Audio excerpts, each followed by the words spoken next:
Eh bien alors, comment ils vont? Aujourd'hui une vidéo dans un format tout autre. On va rien casser, on va pas aller dehors, on va rester tranquillou. Alors je sais, c'est pas mon habitude, voilà comme ça.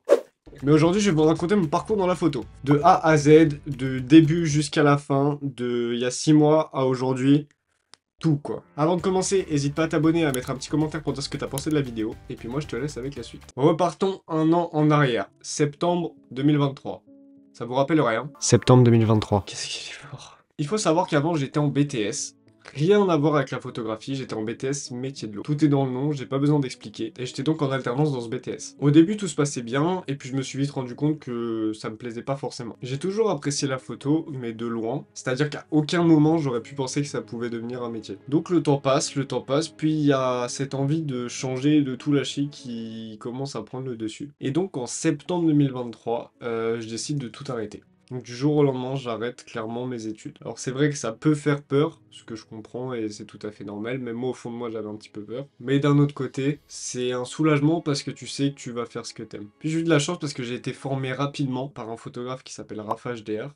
Son Insta est dans la bio, qui m'a emmené sur mes premiers shootings, qui m'a appris les bases techniques en très peu de temps. Mais c'est vrai que sans ces bases-là, je pense que j'aurais pas eu la motivation de faire tout ce que j'ai fait et de continuer à vouloir en apprendre plus tous les jours. Donc merci à toi. Et puis, je me suis renseigné pour créer mon auto-entreprise. En parallèle de ça, j'ai commencé à investir dans du matériel. Donc mon Sony A7 II que j'ai pas sous la main, avec un 28-70. Ça a été un achat qui a été assez rapide et compulsif, mais d'un autre côté, j'avais pas trop le choix. Avec du recul, c'est vrai que j'aurais peut-être pu économiser un mois de plus pour avoir un boîtier qui tient un peu plus la route, mais le Sony A7 II fait largement l'affaire. Puis donc je commence à me faire un book, à aller faire des photos à droite à gauche, dans des parcs, du portrait, je commence vraiment à me faire un petit book. Puis je commence à démarcher les entreprises, que ce soit pour faire de la photo et de la vidéo. Donc en parallèle de ça, j'apprends la vidéo, je me forme sur YouTube pour le coup, de prendre un maximum de connaissances, surtout au niveau de la technique, de choper des inspirations, d'essayer de les reproduire, bref, plein de choses comme ça. Et donc je me mets à démarcher. Dans un premier temps, j'ai été voir quelques entreprises qui étaient autour de chez moi. J'allais voir des petites boîtes, que ce soit des tatoueurs, des coiffeurs, tout ce que tu peux trouver autour de chez toi, j'allais les voir. Et je leur demandais si vous voulaient pas des petites vidéos promotionnelles pour me faire un petit book. Donc c'était des vidéos qui étaient totalement gratuites et qui étaient un petit peu sur mon temps libre, sachant que du coup j'avais pas mal de temps libre. Donc voilà, donc j'ai réalisé quelques vidéos, d'ailleurs je dois les avoir encore, je vous les mets maintenant.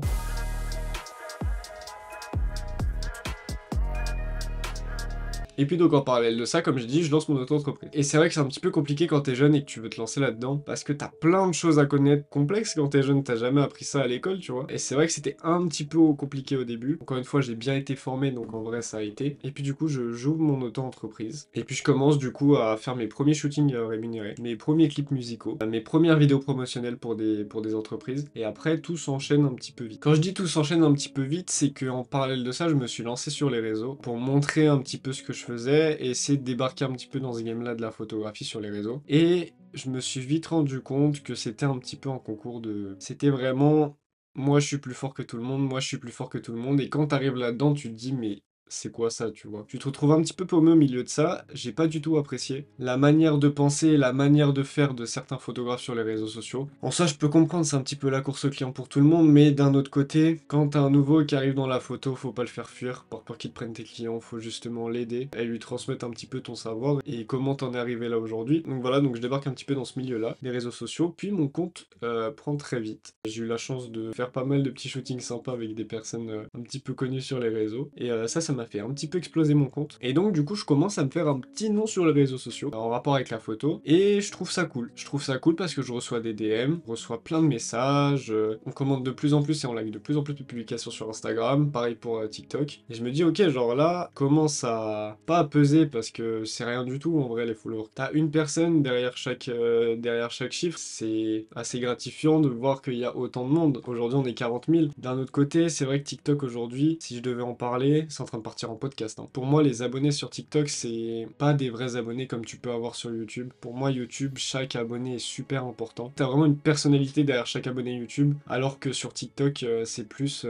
des gens qui s'abonnent par habitude en fait. Du coup, c'est vrai que ça fait un petit cocktail de c'est bien, t'as du monde, mais En soi, c'est rien du tout, tu vois. Il y a des TikTok qui font 2000 vues alors que j'ai 40 000 abos. Bref, après ça c'est un autre sujet, c'est le monde des réseaux sociaux, mais je commence du coup à vouloir faire de grandes choses et avoir plein de projets dans la tête, dont certains dont je vais pas vous en parler parce qu'ils arrivent vraiment pour le coup et je vais garder ça un petit peu en mode surprise. Mais je joue un petit peu de ça et c'est super cool parce que c'est vrai que quand t'as une communauté qui te soutient dans ce que tu fais, si t'as une envie d'un projet, t'en as toujours qui vont vouloir t'aider dans ce projet et qui vont vouloir avancer avec toi. Et y a rien de plus gratifiant que ça en fait. D'avoir de l'aide d'autres personnes, même que ça soit du soutien moral, fait juste du bien. Donc ça c'était la partie réseaux sociaux, TikTok à proprement parler. Instagram c'était un petit peu plus compliqué. Qu'au moment où je trouve mon truc sur les réseaux, vous savez tous, hein, ma petite danse avec mes super lunettes. Et en fait, bah, j'adore faire ça. Et je fais 900 000 vues sur Instagram avec ça. Et j'étais super content parce que j'avais trouvé quelque chose qui mélangeait la photo et le divertissement, ce que je veux faire depuis toujours. Et du coup j'ai commencé à en faire plein, j'ai commencé à faire plein. Il y en a qui ont marché, il y en a qui ont moins marché. Mais les gens me reconnaissaient sous ces lunettes et sous mes danses que je faisais. Aujourd'hui cette période-là s'estompe un petit peu parce que j'ai plein de projets dans la tête dont YouTube. Et donc c'est vrai qu'à partir du moment où j'ai trouvé mon truc sur les réseaux sociaux, ça m'a un petit peu éclairci sur plein de points, plein d'envies sur plein de projets que je voulais faire. À savoir, je vais pas faire comme tout le monde. Je vais pas juste poster mes photos sur les réseaux. Je vais faire en sorte de mettre en valeur mon travail, mais autrement. Les gens qui me voient et qui me revoient dans leur pourtour en train de faire mes danses, peut-être qu'un jour ils auront envie d'aller voir ce que je fais sur les réseaux, qu'ils iront sur mon site internet, qui commanderont peut-être mes photos sur internet. Je voulais amener ça différemment et pas forcer les gens à regarder mon travail. Il y a 3-4 mois en même temps, je me lance sur les lives TikTok. Je découvre un nouveau monde. Faut savoir que ça fait peur de faire son premier live pour la première fois parce que tu te retrouves seul face à ton téléphone en train de parler. C'est vrai que s'il y a quelqu'un qui te regarde de l'extérieur, il doit se dire mais c'est un malade ce mec. D'extérieur, ça peut faire flipper. Quand j'en ai parlé à mes parents, ils se sont dit mais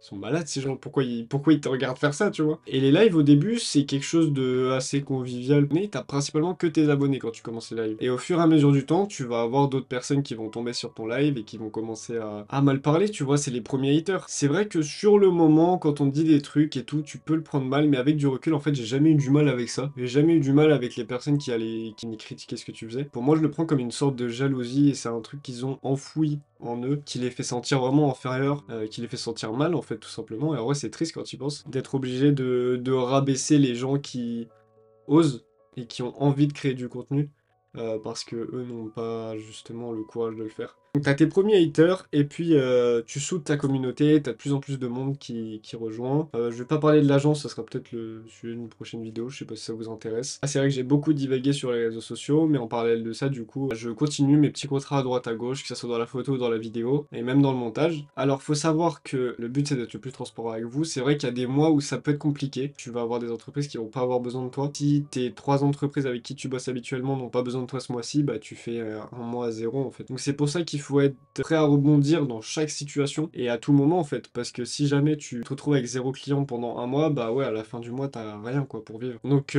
être à l'affût, rebondir, gérer le stress. Le stress c'est c'est compliqué parce que faut avoir envie. C'est vrai que si t'es angoissé à l'idée d'avoir une paye différente chaque mois, part en CDI, si t'as plus d'obligations, bah, souvent c'est parce que t'as des obligations aussi personnelles, hein. C'est pas parce que t'as pas le courage, c'est juste que tu peux pas te permettre de le faire. Mais faut arriver à gérer ce stress et au fur et à mesure des mois, de toute façon, tu t'habitues et tu sais comment rebondir au cas où. Donc voilà par rapport à ça. Donc là, je vous ai parlé de mes débuts en photo, de mes débuts sur les réseaux. Et comme je vous l'ai dit plus tôt, moi mon but c'est vraiment de mélanger la photo et le divertissement. Puis il y a eu cette période du Discord. Alors le Discord, vous êtes peut-être dedans. Si vous savez pas ce que c'est un grand serveur Discord que j'ai eu envie de créer il y a un mois de ça maintenant. J'étais donc en live sur TikTok, j'ai émis l'idée de faire un serveur Discord qui rassemblerait pas mal de photographes. Il y a Gauthier qui était un abonné de base, qui est venu me parler en DM et qui lui avait des compétences en développement sur les serveurs. Donc on a discuté de ça, je lui ai dit ce que je voulais, si c'était possible aussi. J'avais peur que ça soit pas faisable, mais en fait il a juste géré. On a recruté une équipe, que ça soit de la modération, du développement et même de l'animation aujourd'hui. On en a un petit peu bavé pendant 2 semaines à la création, il y a eu pas mal de petits rebondissements pendant ces 2 semaines pendant la création du serveur. T'en as qui étaient aussi stressés par la création du serveur parce qu'on savait pas combien de personnes y allait avoir. On savait pas si le rapport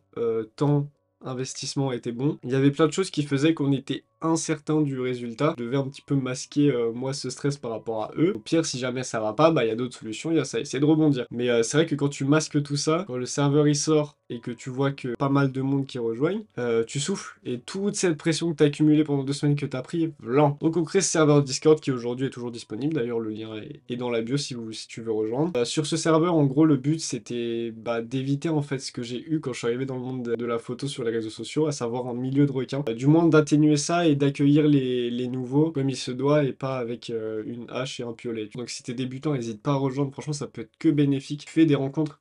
C'est ça aussi qui était important, c'était d'essayer de créer des liens entre certains photographes pour qu'ils puissent aller faire des sorties photos, par exemple. Moi, aujourd'hui, là, j'ai rencontré des personnes incroyables, vraiment, qui ont des histoires de malades, passionnés, et qui ont envie d'en découdre, et qui ont envie de vivre de la photo et de la vidéo. Mais en étant à l'initiative de ce projet, voilà, hyper motivant de voir toute cette boule de passionnés qui ont envie de vivre de leur passion, en fait, tout simplement. Et donc, en parallèle de ça, j'ai une envie de me lancer sur YouTube. En fait, j'ai l'impression d'avoir 45 000 projets dans la tête à ce moment-là. YouTube, c'est quelque chose que j'ai envie de faire depuis toujours, entre guillemets, parce que je trouve ça incroyable de créer du contenu, de partager, de retransmettre des émotions aussi aux gens. J'ai tardé à le faire, alors je me mettais des excuses, hein. Voilà, mais en fait, c'était juste que j'avais peur d'assumer ce que je faisais, donc en soi, si c'est clairement avoir peur du regard des autres, hein. Si ça plaît, tant mieux, si ça plaît pas, tant pis, tu vas ailleurs. Et donc, j'en compte Flo, qui est chargé de prod dans la vie. Mon projet de YouTube l'intéresse fortement. On commence à bosser sur la chaîne YouTube. On structure la chaîne, on se dit voilà, moi j'ai envie de faire ça, comment on peut le faire ? Pourquoi le faire? Comment ça peut rendre? On commence à chercher les premières idées de vidéos. En parallèle de ça, je trouve quelqu'un. De toute façon, tous les Instagrams sont dans la bio si vous voulez aller voir. Je trouve un graphiste. Donc je trouve un graphiste qui s'appelle Luan, qui me fait ma bannière et qui me fait ma photo de profil et qui me fait un petit peu toute la DA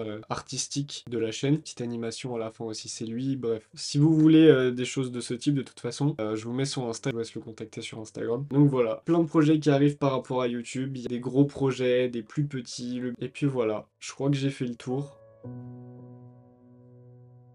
J'ai un petit peu dérivé sur les réseaux sociaux au final, mais je pense que c'était important aussi d'en parler parce que ça fait aussi partie de ma vie pour le coup. J'espère que cette petite vidéo vous aura plu, que vous vous êtes pas ennuyé. En tout cas, j'ai bien aimé ce format d'être transparent, de raconter, pas juste faire le gugus en balançant des objectifs. Puis merci de m'avoir écouté, et puis moi j'ai qu'une chose à vous dire, c'est à la prochaine.